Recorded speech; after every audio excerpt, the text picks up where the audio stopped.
Assalamualaikum warahmatullahi wabarakatuh. Banyak sekali pertanyaan jamaah, Ustadz kasih kami channel untuk kajian anak-anak muda. Di antara anak muda berasal dari Aceh, luar biasa, channelnya Maulizul Akbar Nak. Tonton, subscribe, like, share, komen. Assalamualaikum warahmatullahi wabarakatuh.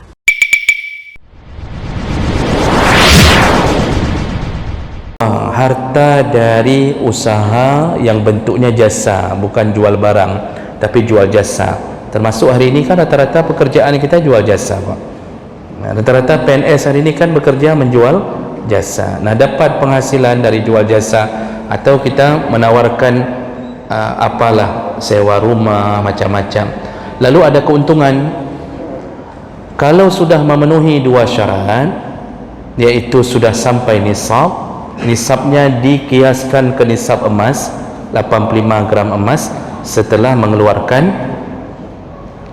kebutuhan primer, kemudian sampai haul setahun, maka wajib zakat.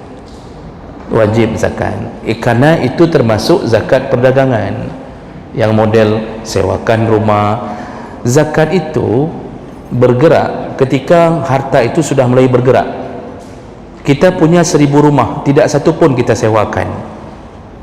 Nah, tidak satu pun kita sewakan. Jadi memang kita simpan untuk anak cucu.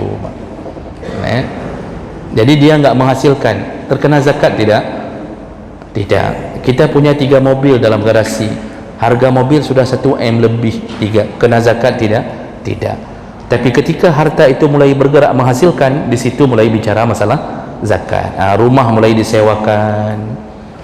Kemudian mobil mulai direntalkan. Hasil rental itu setahun melebihi nisab, wajib keluarkan zakat.